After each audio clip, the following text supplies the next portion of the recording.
예, 우리 같이 인사 나누겠습니다. 일주일 동안 애쓰셨습니다. 예, 은혜 받고 돌아갑시다. 예, 이 시간에는 예레미야 33장 1절부터 3절 말씀까지 읽었습니다. 은혜 받을 말씀의 제목은 하나님을 소개합니다입니다. 하나님을 소개합니다. 남유다의 마지막 왕인 시드기야가 왕이 된 지 10년이 되던 해에 바벨론의 느부갓네살 왕이 대군을 이끌고 유다를 쳐들어왔어요. 군대가 자그만치 18만 5천 명입니다. 대군을 이끌고 쳐들어왔는데 그 많은 대군이 예루살렘을 겹겹으로 포위를 했어요. 자, 그러면 하나님의 선지자인 예레미야는 당연히 누구에게 잘못이 있다고 해야 되고 누구에게 문제가 있다고 해야 됩니까? 유다를 쳐들어온 바벨론에게 잘못이 있다고 해야 되고 바벨론의 왕인 느부갓네살 왕에게 문제가 있다고 해야 합니다. 다 그렇게 생각했어요. 그런데 하나님의 선지자인 예레미야는 바벨론에게 문제가 있다고 하지 않고 유다를 쳐들어온 바벨론에게 잘못이 있다고 하지 않고 또 바벨론의 왕인 느부갓네살에게 문제가 있다고 하지 않고 오히려 회개하지 않은 유다의 왕 시드기야에게 문제가 있다 그러는 거예요. 그러면서 유다가 끝까지 회개하지 않으면 바벨론에게 완전히 멸망을 당할 것이고 시드기야 왕 당신은 바벨론으로 포로로 끌려갈 것이다. 이렇게 얘기를 하는 거예요. 이 말을 들은 유다 사람들은 자기들의 선지자인 예레미야가 당연히 자기들의 편에 서서 바벨론에게 잘못이 있다고 문제를 삼고 그 다음에 바벨론의 왕인 느부갓네살에게 잘못이 있다고 문제 삼을 줄 알았는데 쳐들어온 바벨론이나 바벨론의 왕에게는 잘못이 있다고 하지 않고 자기의 조국인 유다에게 잘못이 있다고 문제를 삼고 자기의 왕인 시드기야 왕이 잘못했다고 문제를 삼자 이 예레미야 선지자를 매국노라고 나라를 팔아먹었다고 그 다음에 바벨론과 내통한 간첩이라고 화를 냈어요. 그래서 화가 난 시드기야 왕이 예레미야를 반역죄로 체포를 해가지고 중요한 정치범들을 가두어두는 시위대들 지하 감옥에다가 가두었습니다. 그러니까 지금 예레미야가 처한 상황이 어떤 상황이냐? 여러분, 우리나라 국사 모르는 사람도 다 이완용은 알잖아요. 그죠? 일제시대 때 우리나라를 팔아먹은 매국노. 지금 예레미야가 이 이완용 같이 된 거예요. 그렇게 반역죄로 감옥에 갇혀있는 예레미야에게 하나님의 음성이 들렸는데 그때 들린 음성이 오늘 본문 말씀이에요. 그럼 한번 보세요. 감옥에서 하나님의 음성을 들었다는 것은 지금 뭡니까? 최악의 상황에서 희망이 전혀 없는 상황에서 가능성이 전혀 없는 절박한 상황에서 너무나도 억울한 상황에서 보세요. 예레미야가 자기 말을 한 거예요. 하나님이 그렇게 말하라 그래서 말한 거예요. 그러니까 얼마나 억울해요. 나 하나님이 시켜서 했는데 지하 감옥에 갇혔으니 얼마나 억울해요. 그런 상황에서 지금 하나님의 음성을 들었다는 거예요. 여러분, 지금 예레미야가 갇혀있는 이 시위대 뜰이라는 이 지하 감옥은요 일반 감옥하고 달라요. 일반 감옥은 어떻습니까? 일정 기간이 지나면 풀어줘요. 밖에 나갈 수 있어요. 그런데 아주 중요한 정치범들만 가두어두는 이 시위대 뜰이라고 하는 지하 감옥은 한 번 갇히잖아요. 한 번 들어오면 죽어야 나갈 수 있어요. 나갈 수가 없는 곳이에요. 종신형이죠. 지금 예레미야는 이런 지하 감옥 안에서 언제 죽을지 모르는 절박한 상황 가운데 있는 거예요. 자, 보세요. 풀려날 가능성이 전혀 없는 아주 절망적인 상황이죠. 이런 절망적인 상황에서 예레미야가 하나님의 음성을 들은 거예요. 저와 여러분도 인생을 살다 보면 이 문제가 언제 풀리지? 전혀 풀릴 것 같지 않은 그런 상황을 만날 때가 있습니다.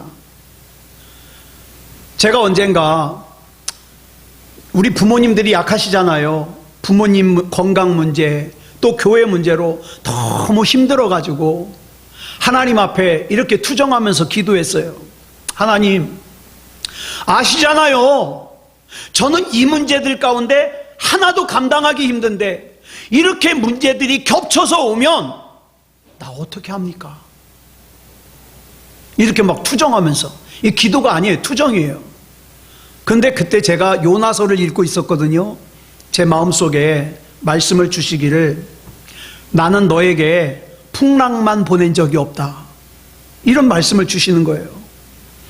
자, 여러분 요나서를 보면 하나님께서 요나에게 풍랑만 보내신 것처럼 보이지만 사실은 뭣도 준비하셨어요? 큰 물고기도 준비하셨어요.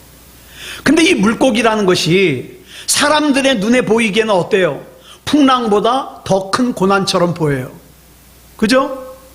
풍랑보다 더 무서워 보여요. 근데 여러분 요나서를 잘 읽어보면 이 큰 물고기는 하나님이 준비하신 대책입니다. 그러므로 저와 여러분이 문제를 만났을 때 내 눈에 보이는 풍랑만 볼 것이 아니라 그 이면에 있는 하나님께서 나를 위해 준비하신 대책도 볼 수 있는 영안이 열려야 돼요. 하나님, 영안을 열어주시옵소서.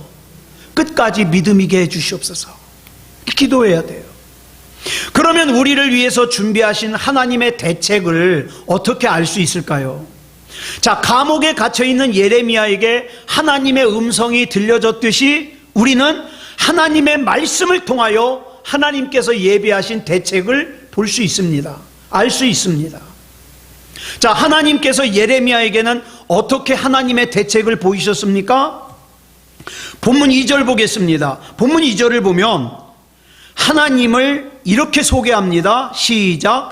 이를 행하시는 여호와, 그것을 만들며 성취하시는 여호와, 그의 이름을 여호와라 하는 이가 이와 같이 이르시도다. 자, 보세요.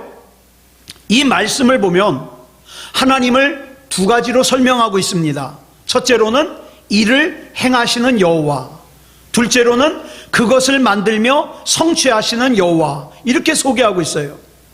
먼저 첫 번째로 우리가 살펴볼 하나님에 대한 소개가 뭐냐? 이를 행하시는 하나님이에요. 우리 하나님은 언제나 사랑하는 저와 여러분을 위하여 대책을 준비하시고 일을 행하십니다. 마치 나는 아무 준비가 안 된 것 같은데 하나님은 여전히 일을 행하십니다.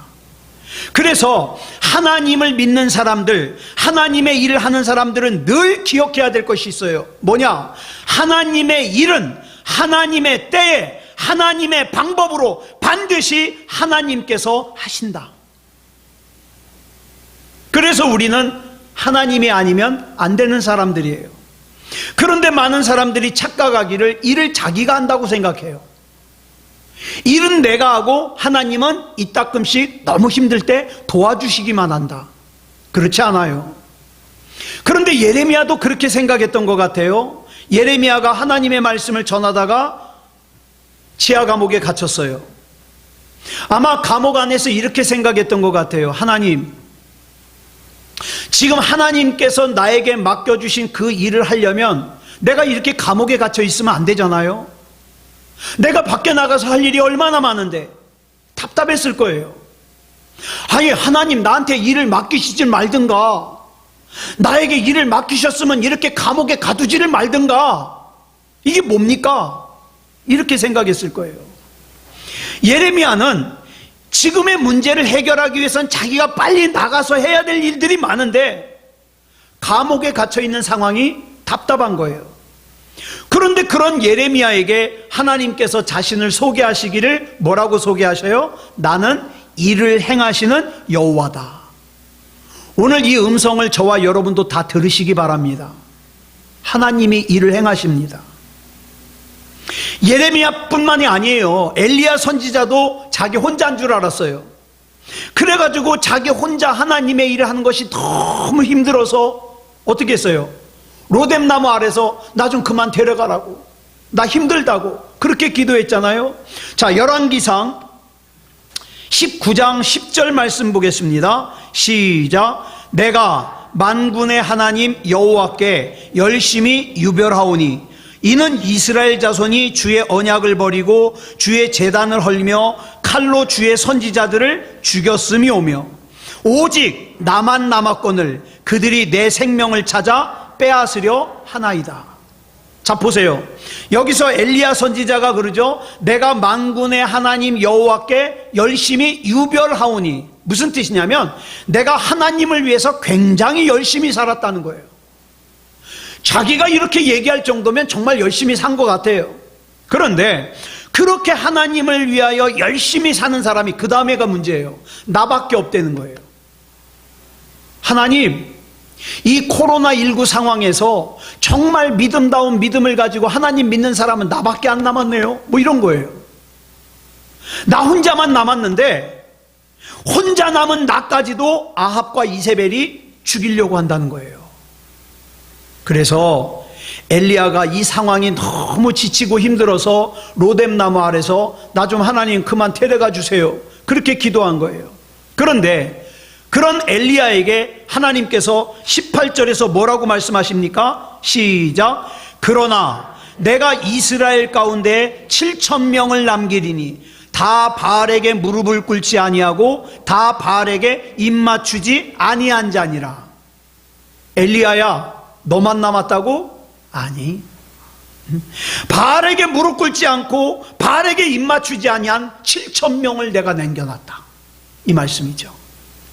여러분, 사도행전 16장을 보면 사도 바울이 원래 거기 가려고도 하지 않았어요. 빌립보는 마게도냐거든요. 거기 가려고도 하지 않았는데 성령께서 가라 그래가지고 온 거예요. 왔으면 복음이 잘 전해져야 될 게 아니에요? 그런데 빌립보에서 복음을 전하던 사도 바울이 점치는 귀신 들린 여종이 너무 불쌍해서 귀신을 쫓아내줬더니 그 일로 인해서 감옥에 갇혔어요. 바울은 지금 우리 주님께서 맡겨주신 사명인 복음을 전할 일이 급하거든요. 그런데 빌립보 감옥에 갇혀있기 때문에 복음을 전하는 일이 방해받는 것 같아요. 막힌 것 같아요. 그랬던 바울이 그때 일을 갖다가 빌립보서 1장 12절에서 이렇게 고백합니다. 시작. 형제들아, 내가 당한 일이 도리어 복음 전파의 진전이 된 줄을 너희가 알기를 원하노라. 이게 어떻게 가능해요? 일을 행하시는 분이 하나님이시기 때문에 가능한 거예요. 그러니까 여러분, 너무 내 일로 인해서 염려하지 마세요. 내가 염려한다고 그거 바꿀 수 없습니다. 내가 걱정한다고 그거 바꿀 수 없습니다. 차라리 그 시간에 일을 행하시는 여호와 하나님 붙들고 기도하세요. 맡기세요. 예레미야는, 자 보세요, 하나님께서 아무 일도 안 하시는 줄 알았는데 예레미야에게 하나님께서 임하셔서 하시는 첫 번째 말씀이 뭐예요? 나는 지금도 일을 하고 있는, 일을 행하시는 여호와다, 이렇게 말씀하셔요. 여러분은 안 그럴 거예요. 저는 자주 그래요. 힘들 때 이렇게 기도합니다. 하나님, 제가 지금 이렇게 힘든데 도대체 하나님은 어디 계시는 겁니까? 그러면 많은 경우에 이렇게 대답하시죠. 나 지금 일하고 있다. 하나님, 내가 지금 이렇게 고통스럽고 답답한데 도대체 하나님은 어디 계시는 겁니까? 주님은 대답하시죠. 나 지금 일하고 있다. 하나님, 내가 지금 이렇게 사방으로 우겨쌈을 당한 것 같아서 막막하고 절망스러운데 하나님 도대체 어디 계시는 겁니까? 말씀하시죠. 나 지금 일하고 있다. 이 사실을 믿은 사도 베드로는 베드로전서 5장 7절에서 이렇게 고백합니다. 시작. 너희 염려를 다 주께 맡기라. 이는 그가 너희를 돌보심이라. 아멘. 내가 오늘 하루를 살아도 이틀을 살아도 난 하나님 거니까, 하나님이 날 돌보실 거니까, 일주일 뒤에 잘못되면 어떻게, 1년 뒤에 잘못하면 어떻게, 그거 걱정하지 말라 이 말이에요. 왜? 나 하나님 거니까. 하나님이 돌보시니까. 그저 나는 지금 하나님 부르면서 예배하면 되는 거예요. 기도하면 되는 거예요. 지금 나보다 나를 더 잘 알고 계시는 하나님께서 나를 위해서 여전히 일하고 계시고 나를 돌보고 계시니까 나의 모든 염려를 다 하나님께 맡기라 이 말이에요. 똑같은 내용인데 예수님께서 마태복음 6장 31절로 34절에서 이렇게 말씀하셔요. 시작. 그러므로 염려하여 이르기를 무엇을 먹을까 무엇을 마실까 무엇을 입을까 하지 말라. 이는 다 이방인들이 구하는 것이라. 너희 하늘 아버지께서 이 모든 것이 너희에게 있어야 할 줄을 아시느니라. 그런즉 너희는 먼저 그의 나라와 그의 의를 구하라. 그리하면 이 모든 것을 너희에게 더하시리라. 그러므로 내일 일을 위하여 염려하지 말라. 내일 일은 내일이 염려할 것이요 한날의 괴로움은 그날로 족하니라. 아멘. 염려하지 말라 이 말이에요. 이 일을 행하시는 하나님께서 내 안에 하나님의 뜻대로 하나님의 섭리대로 하나님의 계획대로 하나님의 일을 마음껏 하실 수 있도록 하나님 나는 하나님 거니까 하나님 마음대로 하십시오 그러면서 결정권을 하나님 앞에 내어드리는 거, 이걸 뭐라 그래요? 믿음이라 그래요. 내 생각과 하나님의 생각이 다를 때 내 생각을 내려놓고 하나님의 생각대로 결정하는 거, 이게 믿음이에요. 우리 예수 믿는 사람들은 하나님께 기도하는 것이 굉장히 중요합니다. 이 기도가 왜 중요하냐? 기도는 하나님을 진짜로 믿는 사람만이 할 수 있는 믿음의 행동이기 때문에 그래요. 솔직히 예배는요, 믿음이 없어도 그냥 덩달아서 참석해서 예배 볼 수 있어요. 근데 여러분 기도해 보셨잖아요. 기도는 믿음이 없으면 못해요. 그죠? 아무도 보는 사람도 없고 알아주는 사람도 없는데 눈 감고 있으면 답답한데, 예? 믿음이 진짜 있는 사람만 기도할 수 있다 이 말이에요. 그리고 이 믿음, 기도하는 데 있어서 필요한 믿음, 이 믿음은 두 가지가 합쳐져야 돼요. 뭐냐? 순종과 신뢰가 합쳐져야 돼요. 순종이 뭡니까? 하나님께서 하라고 하시는 걸 하는 게 순종이에요. 신뢰가 뭡니까? 하나님께서 일하시는 것이 언제나 옳다는 것을 믿는 거, 이게 신뢰예요. 여러분, 세상에서 교회가 왜 욕을 먹습니까? 예수 믿는다는 사람들이 왜 욕을 먹습니까? 이건 저만의 생각인데, 왜 욕을 먹냐? 순종은 안 하고 신뢰만 주장하니까 그래요. 나 하나님 믿는데요, 하나님께서 나 책임져 주실 걸 믿고 하나님께서 나 잘 살게 해 주실 걸 믿는데요, 근데 순종은 안 해요. 그러니까 욕먹는 거예요. 하나님의 명령에는 순종하지 않으면서 하나님께서 자기를 지켜주실 것을 믿는다고, 자기에게 복 주실 걸 믿는다고. 여러분, 그렇게 살았던 성경에 나오는 예가 있죠. 누구예요? 사무엘상에 나오는 엘리 제사장의 두 아들 홈니와 비느하스예요. 사무엘상 4장을 보면 엘리 제사장의 두 아들 홈니와 비느하스가 순종은 하지 않고 신뢰만 가지고 블레셋과 싸우는 전쟁터로 뭘 가지고 나왔어요? 하나님의 언약궤를 가지고 나왔어요.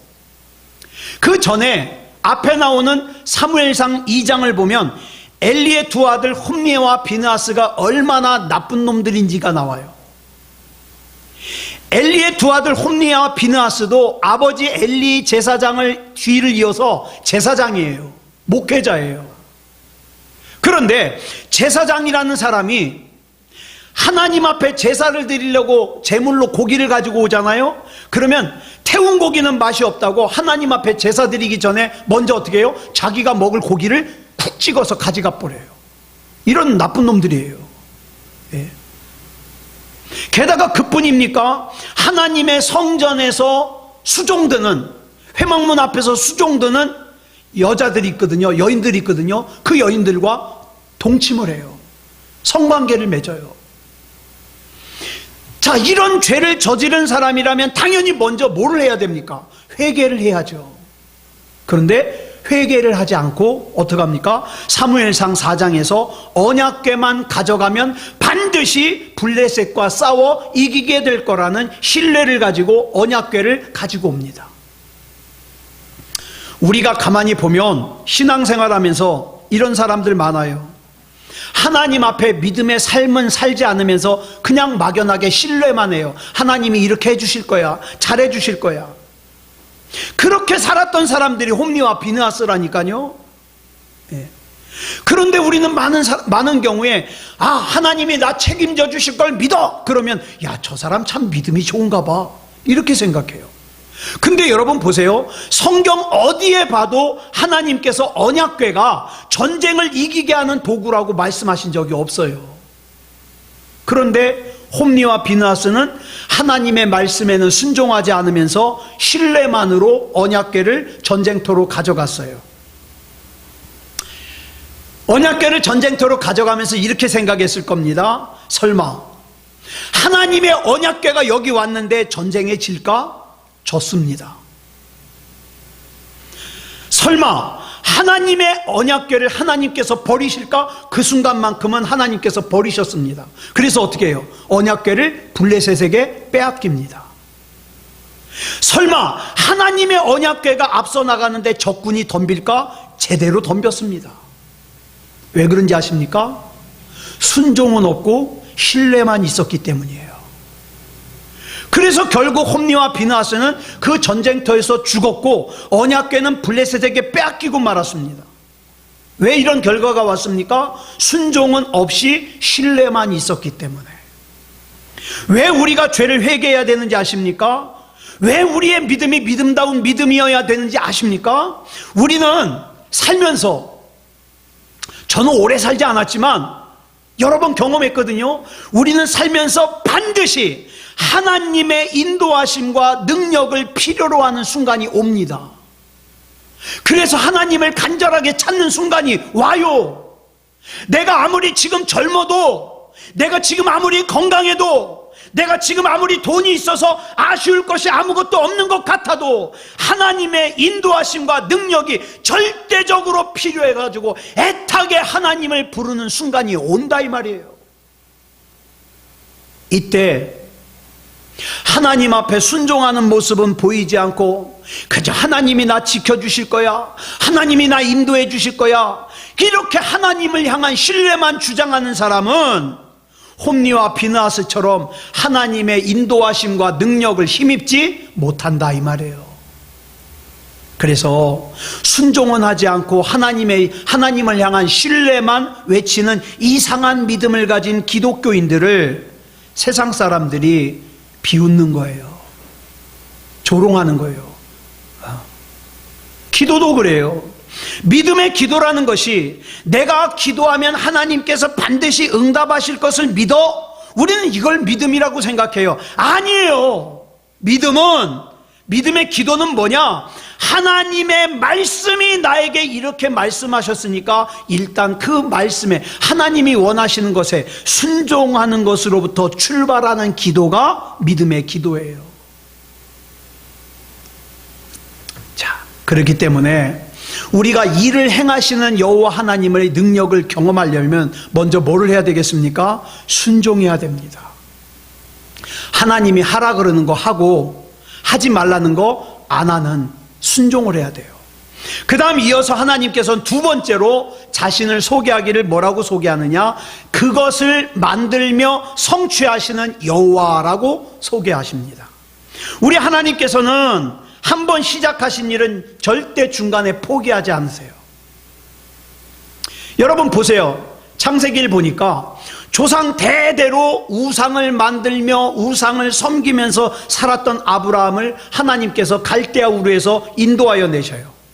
그래서 어떡합니까? 여러 가지 사건을 겪으면서 결국에 마침내 하나님께서 이 아브라함을 믿음의 조상이 되게 하십니다. 이루어내셔요. 여러분 다윗 아시잖아요. 다윗. 예전에 다윗을 뭐라 그런다 그랬어요? 말제.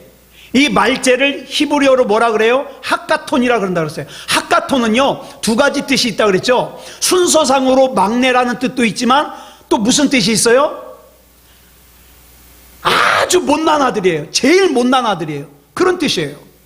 그래가지고 아버지 이새가 이 가장 못난 아들 다윗을, 자, 사무엘 선지자가 자기 집에 온다는데 자기 아들 다 보이려고 다 준비시켰는데 누구만 내보냈어요? 다윗만. 야, 다윗, 너는 가서 형들이 보고 있는 양떼들 네가 대신 보고 형들 빨리 오라 그래라. 그래가지고 형들 오니까 다 씻겨가지고 새 옷 입혀가지고 사무엘 선지자 만나게 하는데 다윗은 양 보고 있으래. 왜? 제일 못난 아들이니까. 그런데 제일 그 못난 아들을 하나님께서 마침내 이스라엘 역사상 가장 위대한 존경받는 왕으로 만드셨어요. 그 하나님이 저와 여러분을 지키십니다. 저와 여러분을 위해서 지금도 일을 만들며 행하십니다. 그러므로 아브라함이 아브라함일 수 있었고 다윗이 다윗일 수 있었던 것은 환경이 좋아서가 아니에요. 조건이 좋아서가 아니에요. 포기할 수밖에 없는 어려운 환경들이 수없이 많이 있었지만 하나님께서는 결국 성취하셨습니다.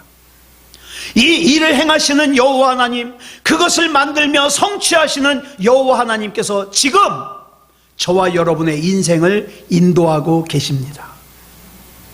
혹시 지금 어떤 문제로 인하여 힘들고 지치고 낭망해가지고 넘어져 있습니까? 나 이상 더 이상 좋은 거 기대할 수가 없어. 이제 끝났어. 최악의 상황이야. 혹시 그러고 있습니까?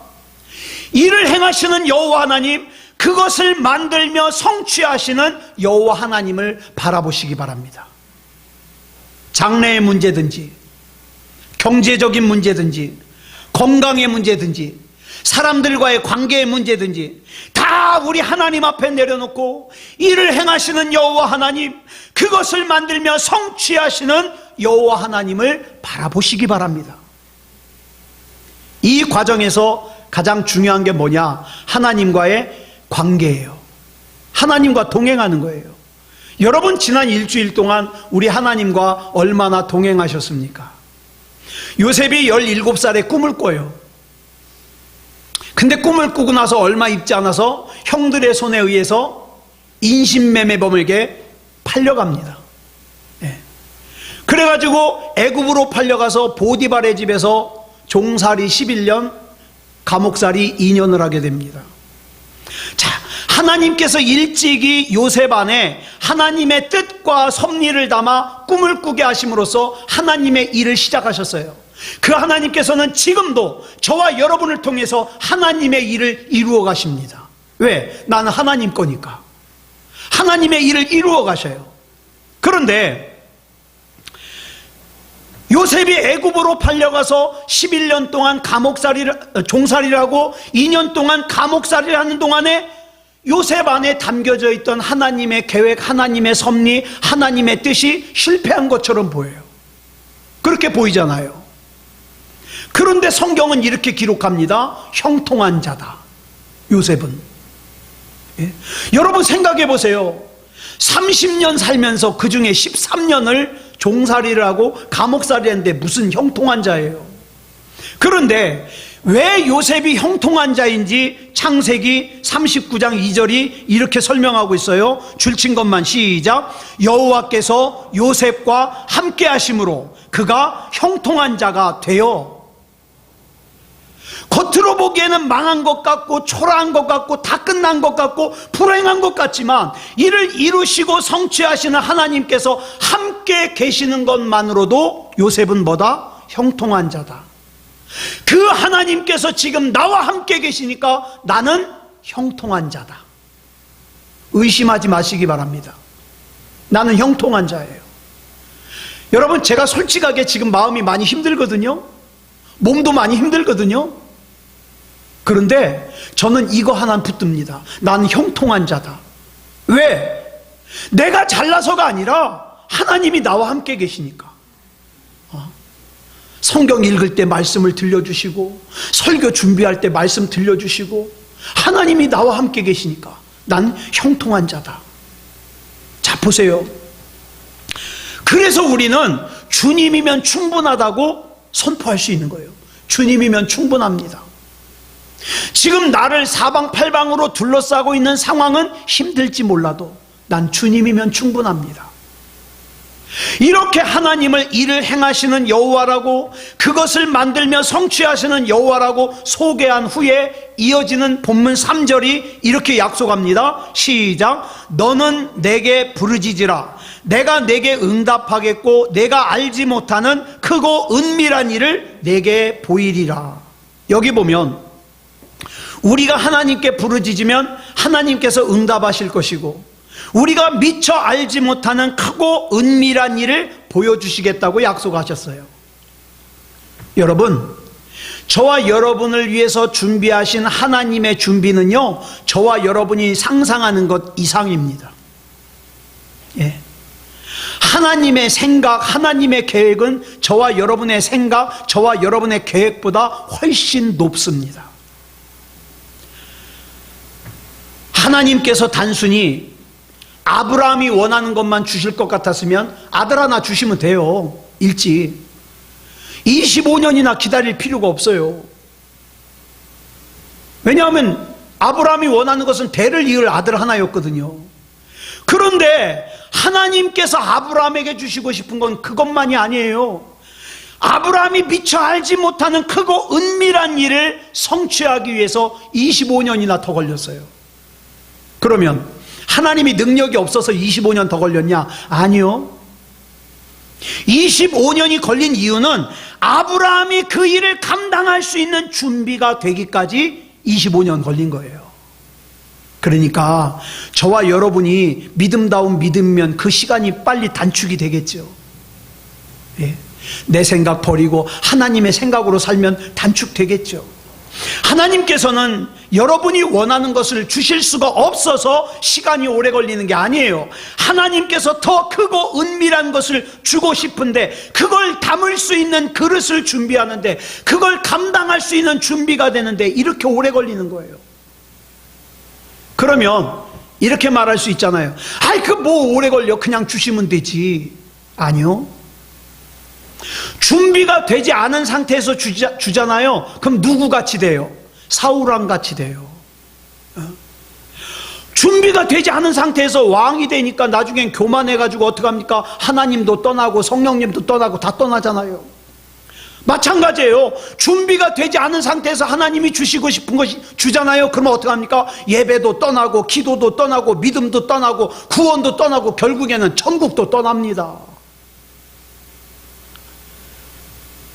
우리 주변에 보면 어설픈 평안 때문에 하나님을 떠나고 예배를 떠나고 구원받을 만한 믿음을 떠난 사람들이 많아요. 왜? 그렇게 하나님 떠나도 그다지 뭐 힘들지 않거든. 잘 살아지는 것 같거든. 근데 그게 마귀가 주는 거라는 걸 왜 모를까요? 거기에 그렇게 만족하고 살고 있다가 천국을 잃어버린다고요. 구원을 잃어버린다고요. 이재철 목사님이 그런 말씀을 하십니다. 설교를 듣는데, 예? 죽을 사자를 가만히 보면 뭐냐? 날일자에다가 저녁석자가 화살같이 임하는 거래요.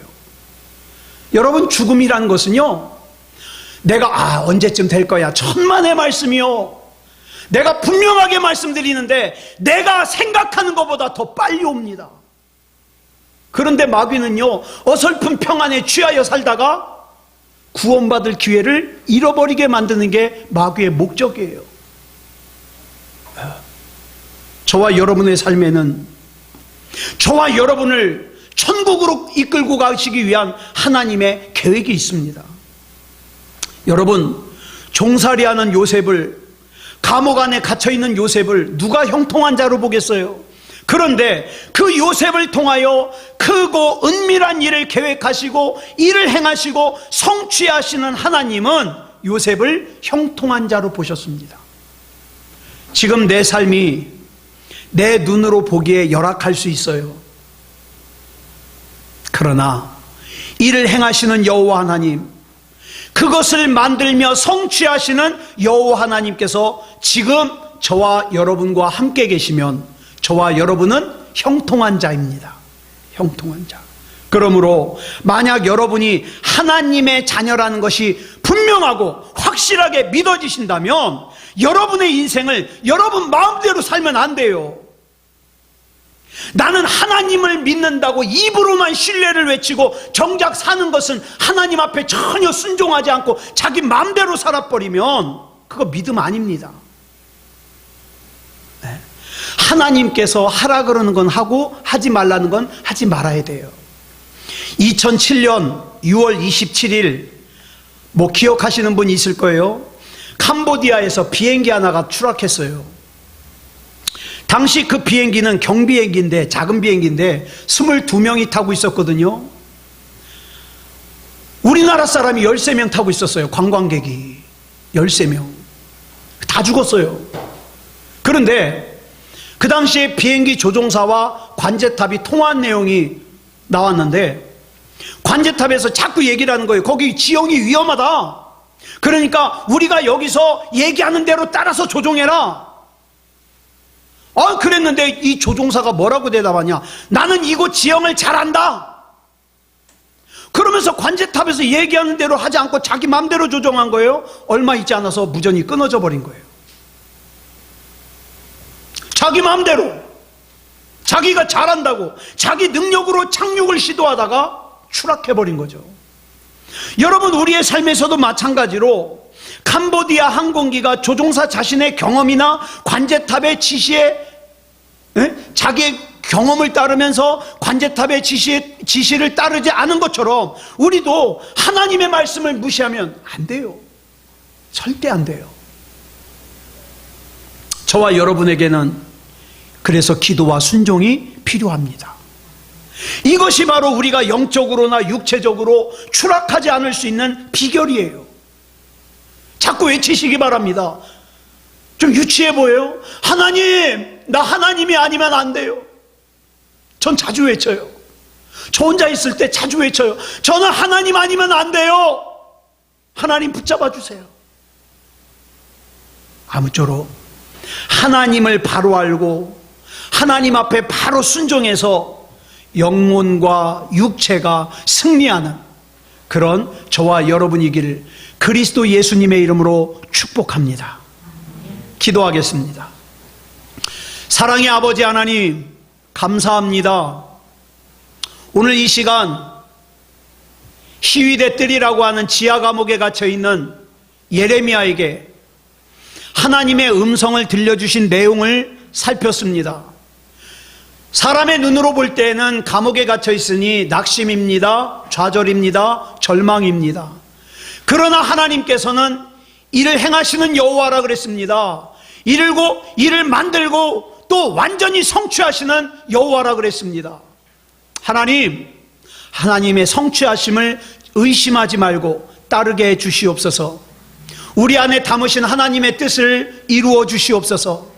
하나님께서 우리를 인도해 주시옵소서. 하나님의 말씀을 무시하지 말게 하시고 내 생각과 하나님의 생각이 충돌할 때는 내 생각을 내려놓고 하나님의 생각을 선택할 수 있도록 인도해 주시옵소서. 참 혼란하고 피곤하고 고단한 때를 살고 있습니다. 그러나 그 어느 때보다도 믿음다운 믿음이게 하시고 하나님께서 붙잡아 주시고 역사해 주시옵소서. 모든 것을 우리 주님 앞에 맡겨드리오며 그리스도 예수님의 이름으로 간절히 기도드려 싸움나이다. 아멘.